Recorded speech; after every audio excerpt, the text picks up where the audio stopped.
Mr. Richie Mittal, the Managing Director of Overdrive Engineering Private Limited. This company specializes in energy efficient design, indoor air quality, and geothermal systems for enclosed facilities, as well as energy audits and green building initiatives. Mr. Richie holds a master's degree in thermal engineering and has over 40 years of professional experience in HVAC industry. He is also a guest lecturer at several engineering colleges, including IIT Delhi. Currently, Mr. Richie serves as Director and Regional Chair of Region at Large for ASHRAE for tenure from 2021 to 2024. He has a long list of professional associations, including being a national past president of ASHRAE, a past member board of director for IAQ Association, and a founder member of International Ground Source Heat Pump Association, where he was part of India chapter Heat Pump Association from 2018 to 2022. Moreover, Mr. Richie is the chair of research in ASHRAE for TC 5.7 evaporative cooling and a member. He also serves as member of R&D project sectoral appraisal committees for ground source heat pumps of MNRE and is involved with various technical committees at ASHRAE. Today, we are honored to have Mr. Richie as a guest speaker, and he will talk about prominence of oxygen in indoor air quality. So without further ado, let's welcome Mr. Richie. I'm going to talk prominence of oxygen in IAQ. We have been speaking about indoor air quality in and out. So I'm just going to quickly run through indoor air quality just as an introduction, impacts, some international studies, facts, and then I will talk about oxygen. So introduction, particulate air pollution, the impact that it has on the human body. I'm sure all of us would have heard a lot about air quality, and unfortunately, COVID has taught a lot about air quality. You know, what is the importance of air quality? But there were a lot of issues, and at our society initiative, we came out with a COVID guideline. So why clean air is so important? We eat 1 kg of food every day. We drink 2.5 kg of liquid every day, and we breathe 15 kgs of air every day. So we are not worried about air. We are more worried about the water that we drink or the food that we eat. So we need to learn from there. This is just some fact about, as we mentioned, that 90% of the time we spend indoor. So indoor air quality plays a very, very vital role. Outdoor air quality does play, but indoor is 2 to 5 times higher than the outdoor air quality. So that is one impact that we need to. Some facts, again, it's a repeat that indoor air, the WHO study, which is 23-year-old, probably it said 1,000 times more dangerous than outdoor air. So it is nothing new that we are talking. Unfortunately, we are talking of it very frequently now post-COVID. Earlier also we used to talk, but now it's become more prominent and people are understanding. So there is another pollutant we call about molecular pollutant that affects us, which is smell, odor, irritants, and poison and toxic gases, which plays a vital role. Corrosion, acidic gases in data center. I don't want to touch that. So these are all molecular pollutants that affect us. We talk of PM1, PM2.5, PM10, but they are much beyond. So I was talking about particulate matter. We spoke about PM2.5, but there is another one, PM1, which is not very frequently talked about, but then that's another one I would like to quickly run through it. So there are more fine particles that we need to talk about. Now, just a quick difference between PM1 and PM2.5 and PM10 are transported by wind from remote sources. PM1 are produced locally by combustion process. And PM1 is 75 to 90% of total mass of PM2.5, and that is why it is important to focus on PM1. But yeah, we are still immature, I would say. We have to mature to get into PM1. First, we need to find PM10 and PM2.5, which we are doing. And this is just PM1 correlates to fine particles of toxicity. Now, just to give an idea, how does the PM1 go? PM1 gets into your alveolus. Alveolus, the area of the alveolus in your body is 75 square meters. Imagine it's such a huge area where this particle sits upon. So we got to be very cautious. We need to talk about it more and more. We should be aware about it. There are solutions. I'm not here to talk about the solution, but this is one area we need to work on. This is just a slide to show you another thing. There's a new WHO guideline which will focus on measuring ultrafine particles, and these are the people who have worked on this. So I just want to talk about it. Particulate matter, ozone, sulfur dioxide. These are few things which we have looked up. So what is in the air we breathe and how it affects us? I'm sure all of us know about it again and again. It's a repeat, but it is better to catch on it. It leads to ozone is something, to, I don't know, it came in Sunday newspaper that the ozone levels are rising in Delhi. So, it is a dangerous sign. It leads to wrinkle of skin. It leads to sensitive lungs. It increases absorption and velocity of transmission of particulate matter. So you see how important is ozone. They are PM1, PM2.5, PM10. They are much beyond things which we need to know. This is again a repeat. This again, I spoke about it, then how it goes. This is important to understand that a cocktail of high ozone, which we are feeling in Delhi, and a PM2.5 is Delhi. This has been done by the study in Rice University and Houston Fire Department in EMS, and found a direct correlation between cardiac arrest and exposure of PM2.5 and ozone. So don't be surprised, the medical fraternity needs to look at it. We as a human being need to look at it. How do we control the air quality?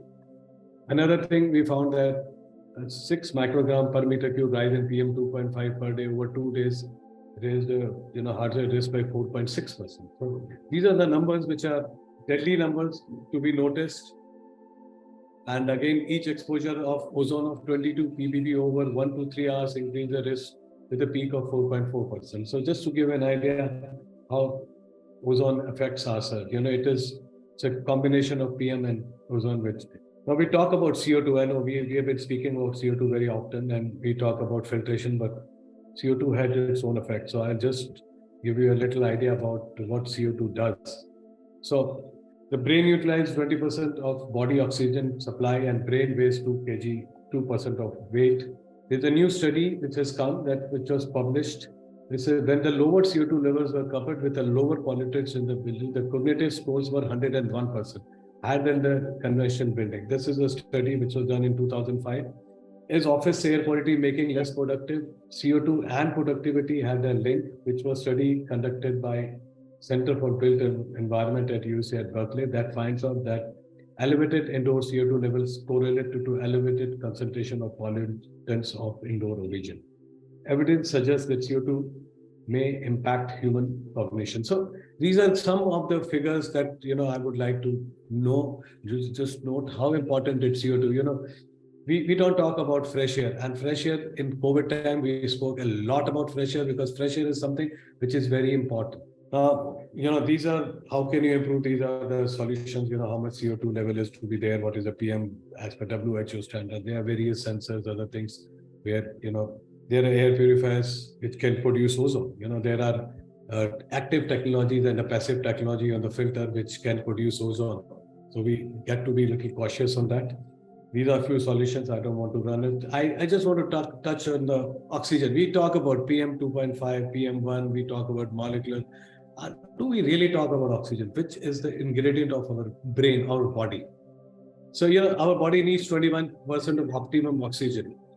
So, 100%, we have 78% of nitrogen, and then 21%, and then 1% is what is other gases. But unfortunately, what is happening is that other gases are taking more area, more space than oxygen. So what happens is the oxygen level goes down.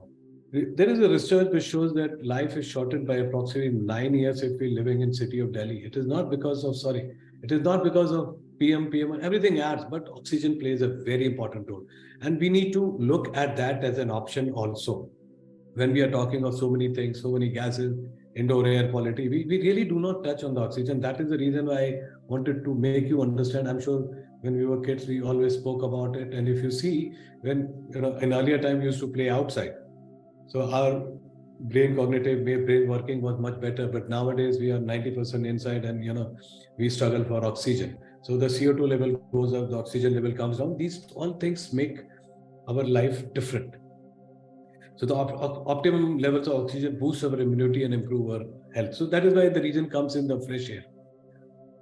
And nobody's talking about oxygen. I'm sorry, but I've been attending a lot of webinars, seminars, I've participated in it, but I don't see people talk about oxygen. And I love to talk about it's a very basic. And oxygen deficiency in indoor is indirect result of keeping indoors airtight because of air conditioning and increased number of people. So the deficiency of oxygen is localized problem for developing countries. And So, a world report shows that per person tree density in India is only 28. And particularly in New Delhi, it is 0.3 trees per person compared to Canada, which is 7,000. So just to give an idea where this oxygen comes from. So just look at this number. 96 liter per hour we inhale the oxygen. Per day we need 2,300. Per year we need 0.84 million liters of oxygen. In average life times 75 years, 63 million liters of oxygen we need.